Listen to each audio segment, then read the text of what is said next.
नमस्कार प्यारे विद्यार्थियों, कैसे हैं आप। आइए हमारे इस YouTube channel online classes bye SL. Jat पर आपका स्वागत है। विद्यार्थियों, आज की जो मैं क्लास है वह है प्रयास कार्य पुस्तिका हिंदी कक्षा 4 एवं 5 के अंतर्गत आकलन पत्रक 7। आज की क्लास में हम आकलन पत्रक 7 को हल करेंगे जो पेज नंबर 42 पर है। आइए शुरू करते हैं और हल करते हैं आकलन पत्रक 7। ठीक है विद्यार्थियों, आज की क्लास में हम आकलन पत्रक 7 को हल करेंगे। चलिए शुरू करते हैं।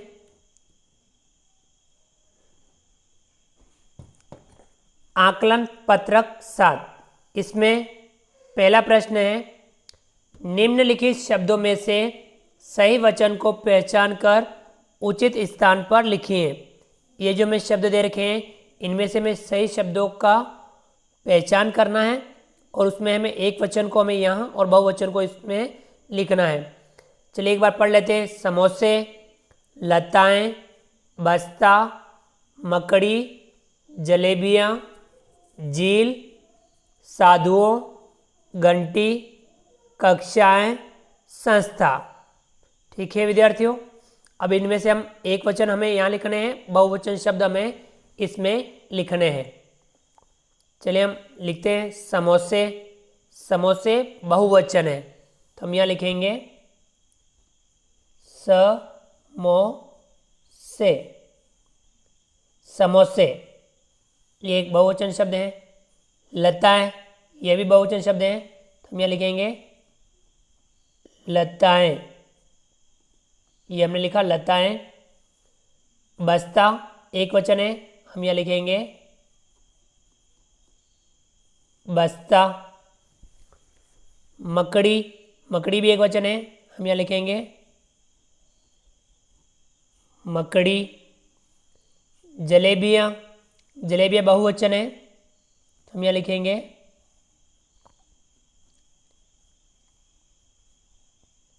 जलेबियाँ। झील, झील एक वचन है, हम यहाँ लिखेंगे झील।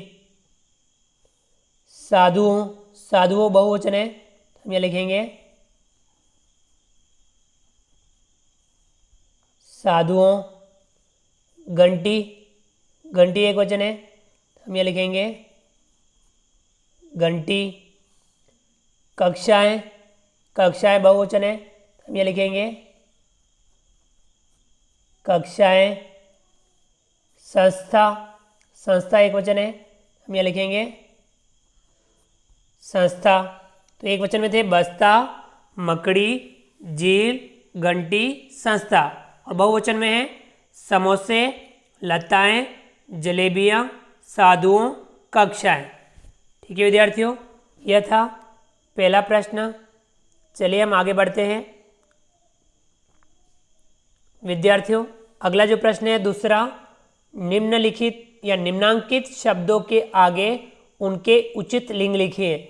ये जो शब्द दे रखे हैं यहाँ हमें लिंग लिखने हैं। ये शब्द हैं, इनके लिंग हमें यहाँ लिखने हैं। ये भी शब्द हैं, इनके लिंग हमें यहाँ लिखने हैं। जैसे कि पहला शब्द है नहर। नहर स्त्रीलिंग शब्द है, तो हम यहाँ लिखेंगे स्त्री लिंग। ठीक है विद्यार्थियों, नहर स्त्रीलिंग शब्द हैं। सूर्य, सूर्य पुल्लिंग शब्द है, तो हम यहाँ लिखेंगे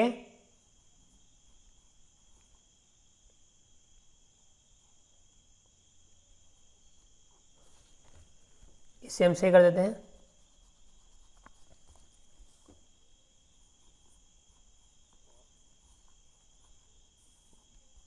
पुल्लिंग, सूर्य पुल्लिंग शब्द है। दांत, दांत भी पुल्लिंग शब्द है, तो हम यहाँ लिखेंगे पुल्लिंग। दांत भी पुल्लिंग शब्द है। यमुना, यमुना स्त्रीलिंग शब्द है, हम यहाँ लिखेंगे स्त्रीलिंग। नर स्त्रीलिंग, सूर्य पुल्लिंग, दांत पुल्लिंग, यमुना स्त्रीलिंग।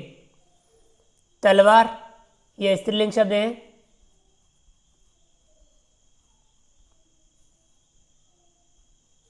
अग्नि, अग्नि भी स्त्रीलिंग शब्द है। मालिक, मालिक पुल्लिंग शब्द है।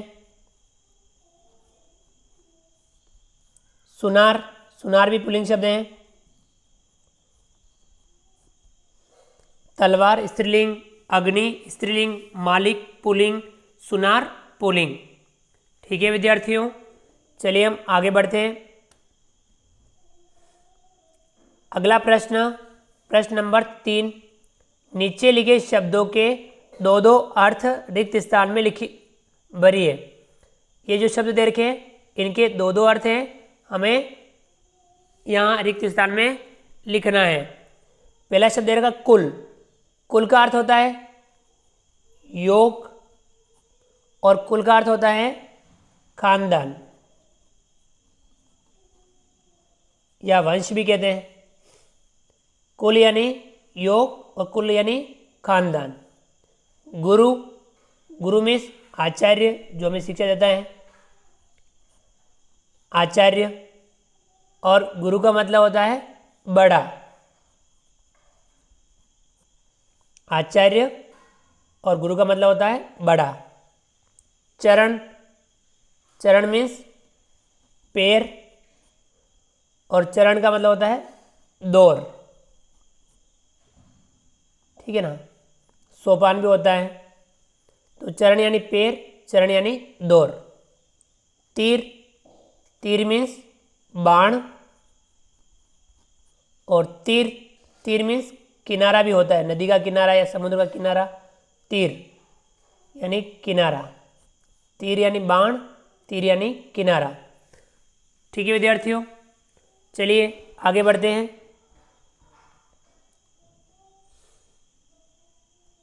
विद्यार्थियों अगला जो है प्रश्न नंबर 4। निम्नलिखित शब्दों से एक एक वाक्य बनाइए। ये हमें जो शब्द दे रखे हैं इनसे हमें एक एक वाक्य बनाना है। पहला दे रखा है कछुआ। कछुए से हम एक वाक्य बनाएंगे। कछुआ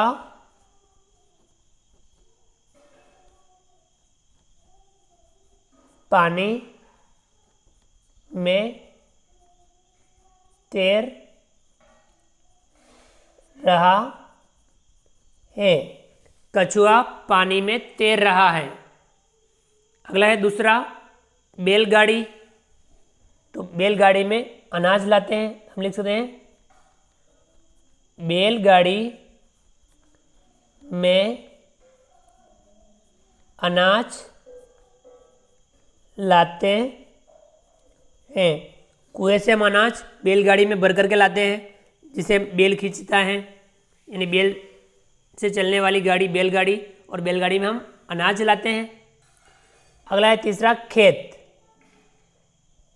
तो खेत लिखेंगे किसान खेत जोत रहा है।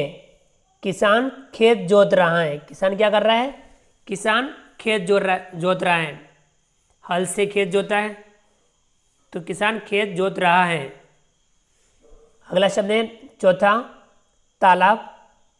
तो तालाब का हम लिखेंगे तालाब में मछलियां रहती है। तालाब में मछलियां रहती हैं। तालाब में क्या रहती हैं?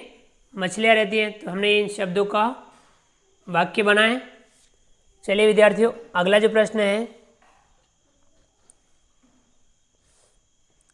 विद्यार्थियों अगला जो हमारा प्रश्न है प्रश्न नंबर 5। निम्नलिखित वाक्यों के आगे सही या गलत का निशान लगाइए। जो सही हो उस पर सही का निशान, जो गलत हो उस पर गलत का निशान यहाँ आगे हमें लगाना है। पहला देखिए, मगरमच्छ नभचर प्राणी है। मगरमच्छ नभ यानी आकाश में उड़ने वाला प्राणी थोड़ी है, तो वो जल में रहने वाला, तो जलचर होता है। तो ये गलत है, इसे हम करेंगे गलत। दूसरा है किसान खेत में काम करता है। सही है, किसान खेत में काम करता है, तो इस पर सही लगाएंगे। तीसरा, तालाब का पानी पीने योग्य होता है। तालाब का पानी पीने योग्य होता है? नहीं, तालाब का पानी गंदा होता है, वो पीने योग्य नहीं होता है, तो इसे हम गलत करेंगे। अगला है चौथा, हमें कचरा सदैव कचरा पात्र में ही डालना चाहिए। हमें कचरा सदैव कचरा पात्र में ही डालना चाहिए, बिल्कुल सही, इस पर लगाएंगे हम सही का निशान। ठीक है विद्यार्थियों, इस प्रकार से हमने आज की क्लास में आकलन पत्रक 7 को हल किया। आप भी इस आकलन पत्रक को समझते हुए हल जरूर कीजिए। विद्यार्थियों, आपको हमारा वीडियो पसंद आया हो तो हमारे इस वीडियो को लाइक कीजिए। चैनल पर नए हो और अभी तक चैनल को सब्सक्राइब नहीं किया हो तो नीचे दिए गए लाल रंग के सब्सक्राइब बटन को दबा करके हमारे इस YouTube channel online classes by SL Jat को सब्सक्राइब कीजिए। बेल आइकन और नोटिफिकेशन के लिए दबाइए ताकि आप तक हमारे लेटेस्ट वीडियो सबसे पहले पहुंच पाए। आप अधिक से अधिक विद्यार्थियों मित्रों तक हमारे वीडियो शेयर जरूर कीजिए। मिलते हैं अगली क्लास में नए वीडियो नए कंटेंट के साथ में। तब तक के लिए थैंक यू, धन्यवाद, जय हिंद, जय भारत। आपका दिन शुभ रहे। Thank you.